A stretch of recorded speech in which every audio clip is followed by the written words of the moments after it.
Olá, hoje no BCTV vamos debater um tema crucial: o uso da inteligência artificial na saúde e o perigo da Shadow IA, quando profissionais utilizam ferramentas sem autorização ou supervisão.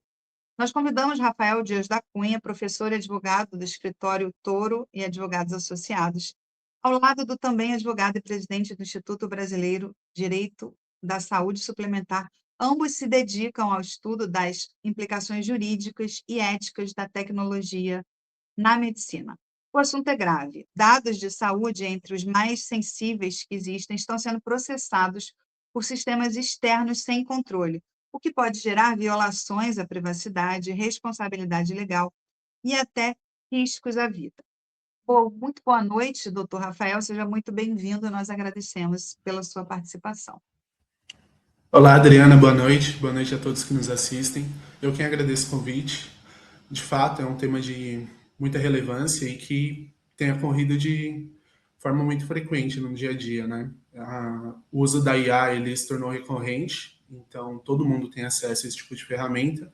E quando a gente fala em saúde, a gente trata do bem mais precioso que é a vida, né? Então, há essa preocupação de como se utilizar esses dados de forma segura.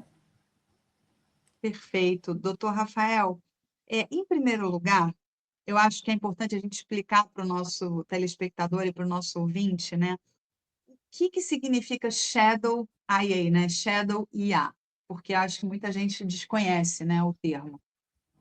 Perfeito. Bom, esse termo ele é inspirado no termo Shadow IT, que foi um termo cunhado para classificar programas de segurança da informação que não foram homologados pelas instituições, então programas de computação que são utilizados nas empresas sem autorização do setor de tecnologia da informação. Mas o que é a Shadow IA? A Shadow IA, ela é o uso por pessoas que atuam dentro de determinada empresa, determinada instituição, sem que exista uma autorização ou uma homologação específica da instituição para o uso desse tipo de ferramenta. Então, um exemplo prático: um profissional médico que, quando ele precisa ali, fechar o diagnóstico de um paciente, ele consulta uma ferramenta como ChatGPT ou uma outra ferramenta de inteligência artificial, sem que isso seja comunicado à instituição hospitalar.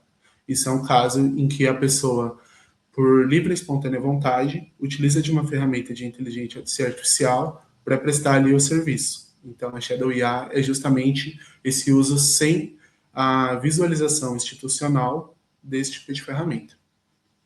Certo, mas, doutor Rafael, por que profissionais usam a IA sem autorização? É, a empresa permite, ou ele usa por conta própria? Por quê? Por que os profissionais usam, têm acesso, né? Bom, quase nunca é por má fé.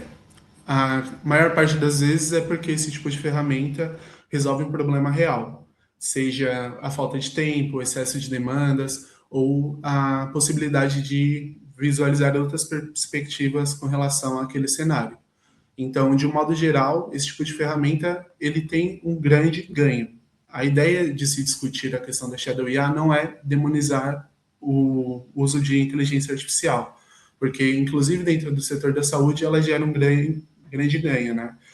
Mas, de um modo geral, o uso desse tipo de ferramenta se dá de forma autônoma pelo profissional, então, ele, por uma escolha individual utiliza essa ferramenta para otimizar o seu próprio trabalho.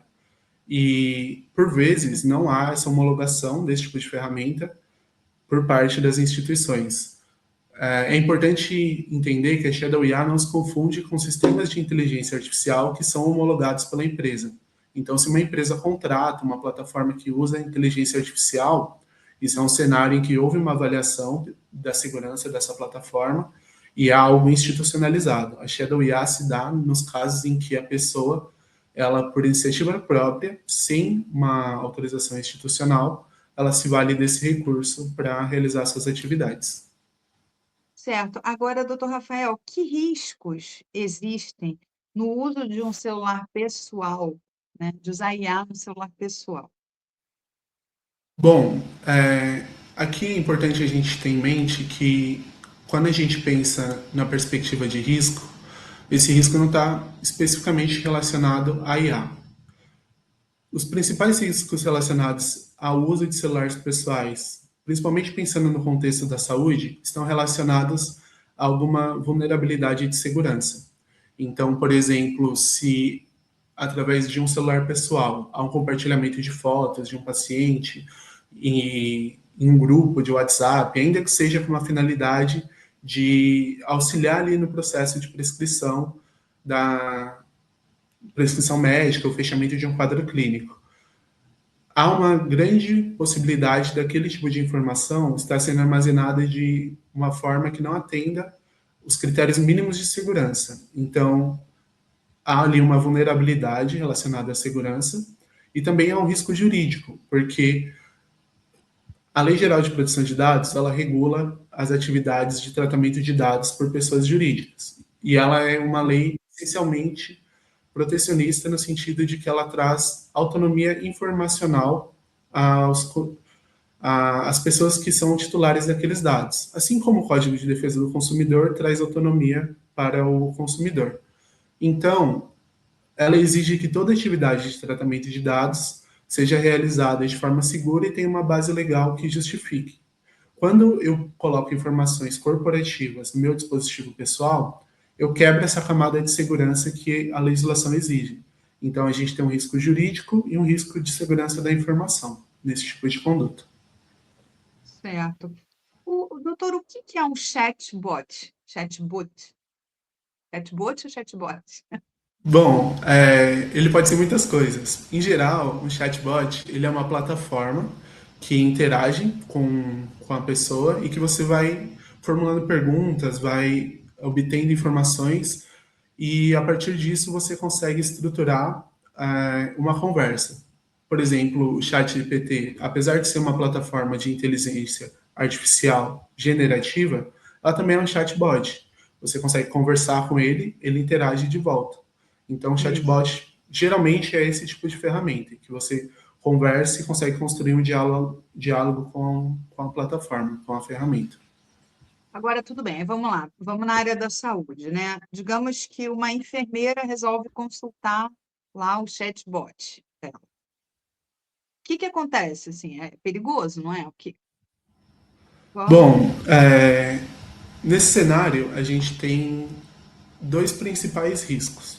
O primeiro está relacionado à proteção de dados, porque há a possibilidade ali de você expor informações relacionadas a um quadro clínico de uma pessoa. Aí a gente entra na lógica da Lei Geral de Proteção de Dados, que exige a proteção dessas informações.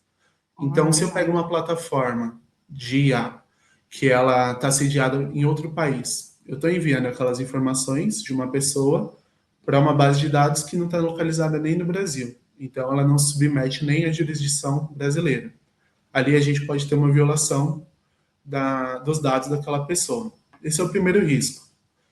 O segundo risco, ele está relacionado ao uso por profissionais da saúde no contexto assistencial. Então, se você faz uma pergunta relacionada a uma condução clínica, por exemplo, e a ferramenta te sugere uma forma de conduzir, e aquilo não é validado, você pode expor a pessoa a um risco no que se refere à saúde dela, porque há ali uma sugestão de quadro clínico que pode ser afetada em razão do uso desse tipo de ferramenta. É claro que no final do dia, a responsabilidade é sempre do profissional da saúde, sempre do médico, sempre daquele que está na ponta e é o profissional responsável pela prática do ato. Mas, ao menos dois riscos existem: esse da parte de proteção de dados e também o risco clínico ao paciente. Certo. Agora, isso tem acontecido muito? A gente já está se deparando com problemas reais nesse aspecto? De Bom, vazamento de dados indevidos? Os profissionais estão usando efetivamente e causando esse tipo de problema já? o que a gente percebe é que hoje isso já é uma realidade, tá? A como eu comentei no início da nossa conversa, o uso de ferramentas de inteligência artificial gera um grande ganho. Então, assim, há virtudes no uso desse tipo de ferramenta. E hoje no Brasil, a gente não tem uma legislação geral para regular o uso desse tipo de ferramenta. O que a gente Sim. tem é um mosaico de diversas normas que acabam sendo reguladoras, mas de partes desse uso. E na prática a gente percebe que sim, as instituições, através dos seus profissionais, utilizam esse tipo de ferramenta para otimizar a análise, ganhar tempo, ter outras perspectivas, e não houve tempo de maturação do uso desse tipo de ferramenta. Então, a gente visualiza um cenário em que já é uma realidade o uso desse tipo de ferramenta, mas não há uma regra, seja uma política interna ou uma regra regulatória que estabeleça esse tipo de regulação. Então, estabeleça quais são as regras para usar esse tipo de ferramenta. Porque esses casos deveriam passar por um comitê de ética, né? Sim, a ideia é que se passe por um comitê de ética, mas por ser um uso através do mecanismo da Shadow IA, por vezes a instituição ela não toma nem conhecimento de que está sendo utilizado dessa forma. Então, não há uma incorporação institucional pelo hospital, pela entidade de saúde. Então, por não entrar dentro da estrutura da empresa, acaba não sendo realizada essa avaliação. E nesse ponto, a gente tem a resolução do CFM, que é uma resolução voltada a estabelecer quais são as diretrizes no uso de inteligência artificial, como um divisor de águas, porque é uma resolução que foi publicada em fevereiro deste ano e que entra em vigor no final de agosto, e ela estabelece ali todas as diretrizes para o uso correto desse tipo de ferramenta pelos profissionais. Então, dentre um dos critérios previstos na resolução é essa avaliação institucional, a criação de um comitê específico para discutir o uso de IA dentro das instituições hospitalares. Enfim, existem uma série de regras que passam a ser obrigatórias pelas instituições e há necessidade das instituições de se adequar a essa nova dinâmica a partir da vigência da resolução do CFM. Qual é o perigo de um gestor usar a IA para sinistro? Bom, a gente sempre que a gente pensa no uso de IA, o uso não homologado, o principal risco vai estar relacionado à segurança daquelas informações. Quando a gente pensa num sinistro, a gente pensa em um bloco de dados. Então, ali a gente pode ter diversas informações para de diversas pessoas de forma simultânea, informações que são classificadas via de regra de forma são consideradas dados pessoais sensíveis, então há um rigor maior por parte da legislação. E o principal risco é o risco, então, de exposição desse tipo de dados em uma plataforma.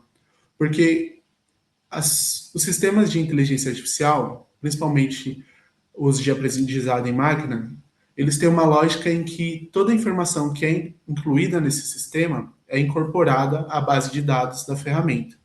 Então, a ferramenta ela aprende e incorpora com os dados que são incluídos lá.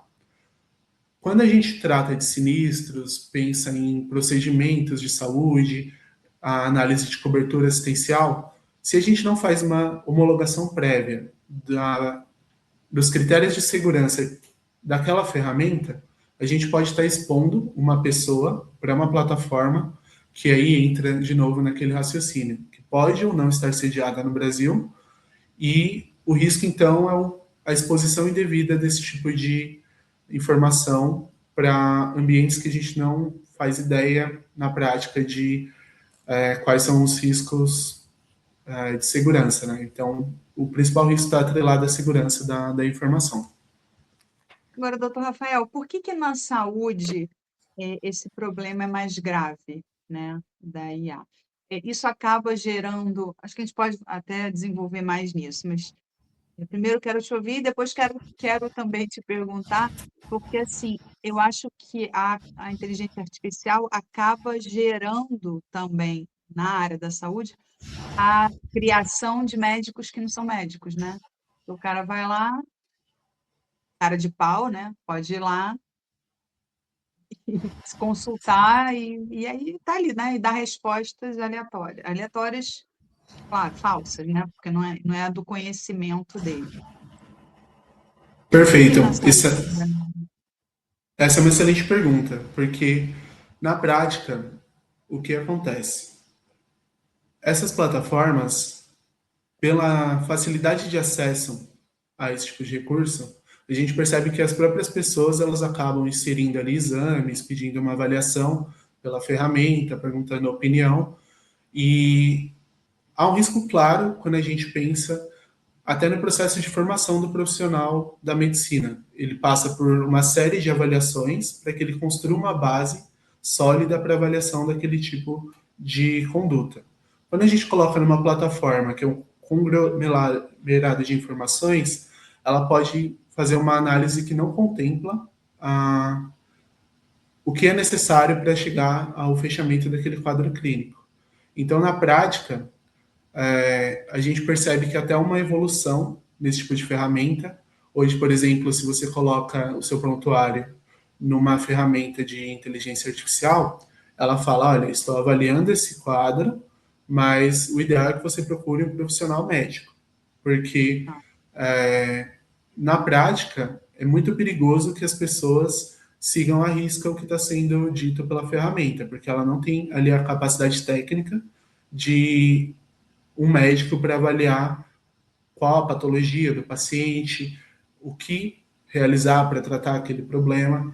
Então, a gente pode correr um risco de adoção de condutas que não são efetivamente cabíveis com base na doença daquela pessoa. Eu penso que no cenário assistencial, esse é o principal risco quando a gente pensa no uso indiscriminado desse tipo de ferramenta. Também há a questão da proteção de dados. A Lei Geral de Proteção de Dados classifica os dados de saúde como dados pessoais sensíveis. Então, ela estabelece que esses dados têm que ser tratados com maior rigor. O uso desse tipo de dado por um sistema que incorpora as informações, cataloga, e a partir disso você perde a gestão efetiva da onde está aquela informação, como ela está sendo utilizada, se você pode ou não excluí-la, pode gerar uma exposição à pessoa que por vezes não é calculada. Então, a partir do momento que seja um profissional da saúde ou o próprio indivíduo expõe seu quadro clínico para uma ferramenta dessas, ele está sujeito a,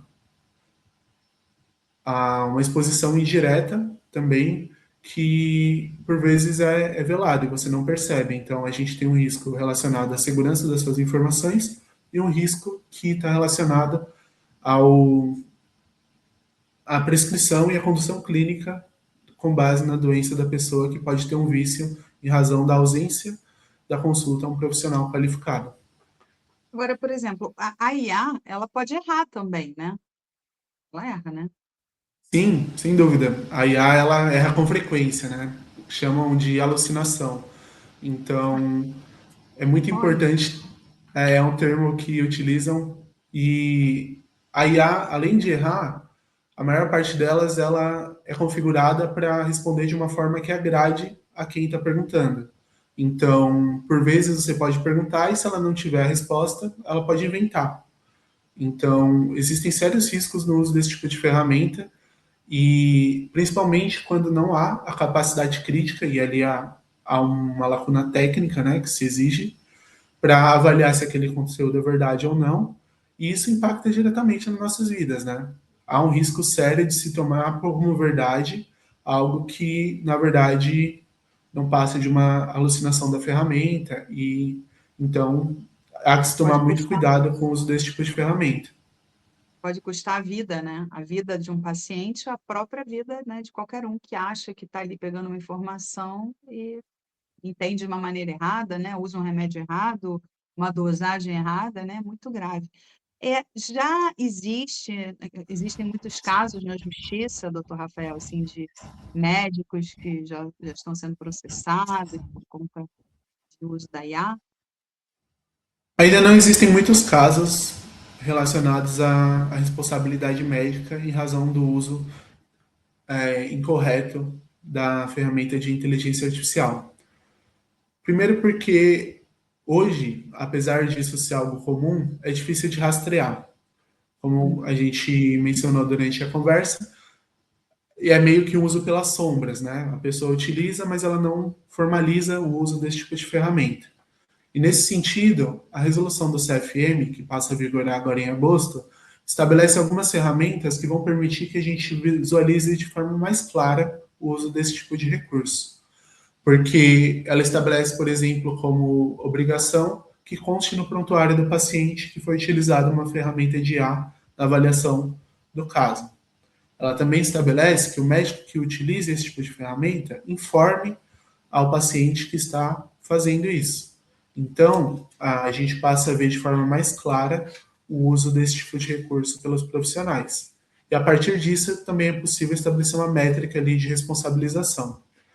E quando a gente pensa num cenário de responsabilização, não é só o médico, que é o profissional de saúde que está na ponta, que é passível de responsabilização pelo uso desse tipo de ferramenta. As instituições de saúde, elas também são responsáveis, e aí a gente tem uma dinâmica de culpa em elegendo, que é quando eu elejo alguém para me representar nessa atividade, pelo uso errado desse tipo de informação. Então, tanto os profissionais quanto as instituições, eles têm que estar atentos com o uso desse tipo de ferramenta. Doutor Rafael, o baixo custo dessas ferramentas de IA aumenta muito esse risco? Porque é muito acessível, né? Sem dúvida, porque como é uma ferramenta que ou o custo é muito baixo, ou por vezes ele é até gratuito, se torna mais fácil de você utilizar num contexto generalizado, né? Então todo mundo consegue utilizar esse tipo de ferramenta e há uma exposição maior. Além disso, também se torna mais difícil você rastrear o tipo de utilização, né? A maior parte das ferramentas que a gente tem hoje, elas deixam claro que esse tipo de utilização, especificamente dentro do contexto de saúde, é vedado.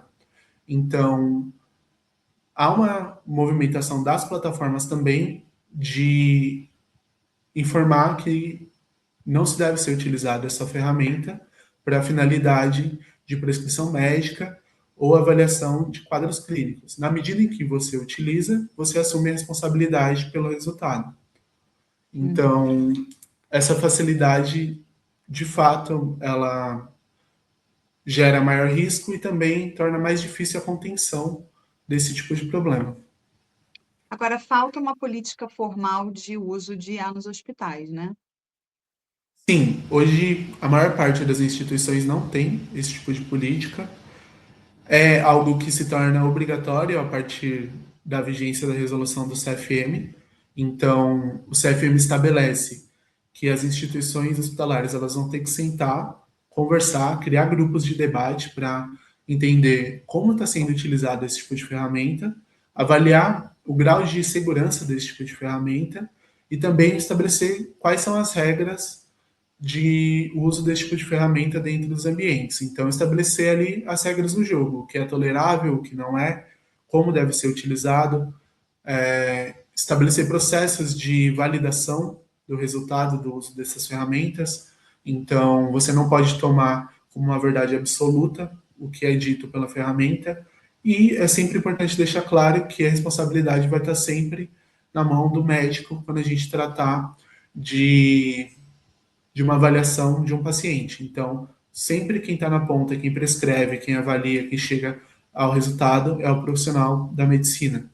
Então, é muito importante também que ele tenha esse tipo de preocupação para trazer até para a instituição esse ponto, né? A gente tem uma nova norma, ela é como eu mencionei, é um divisor de águas, mas ela não resolve sozinha. Então, há necessidade dessa autorregulação por parte das instituições, de construir códigos de boas práticas no uso desse tipo de ferramenta.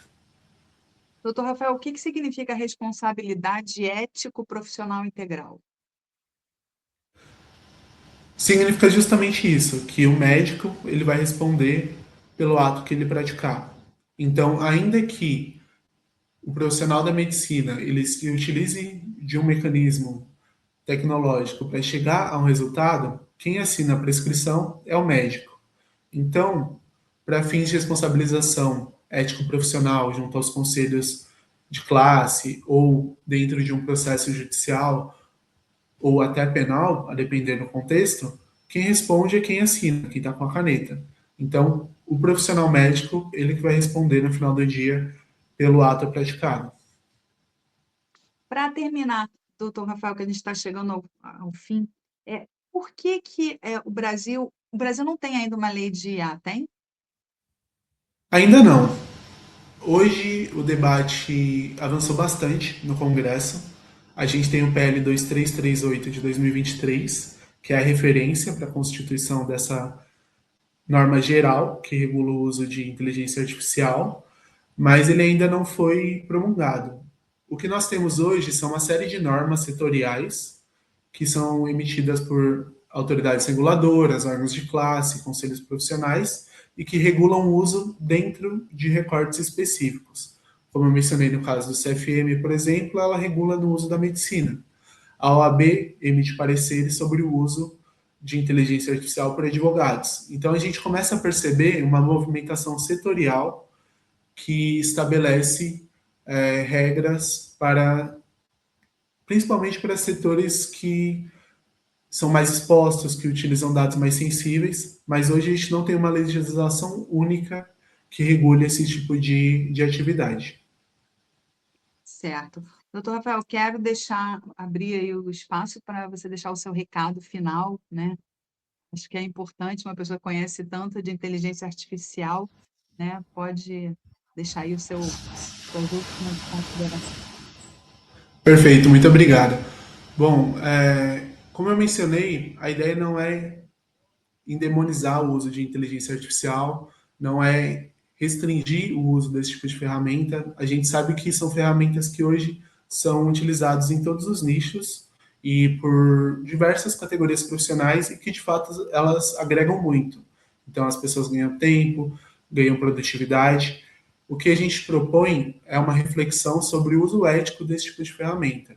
A ideia é que se estabeleçam regras para que seja utilizada a ferramenta sem gerar prejuízos às pessoas. Então, é muito importante que fique esse recado de que pode sim utilizar a IA, desde que você utilize de forma ética, de forma correta, e que tenha ciência dos riscos do uso desse tipo de ferramenta. Quero agradecer novamente o convite e eu fico à disposição. Muito obrigado. Obrigada, doutor Rafael Dias da Cunha. Até uma próxima. Obrigada aí por todas as informações. Super bacana. Obrigada, viu? Obrigado, boa noite. Boa noite.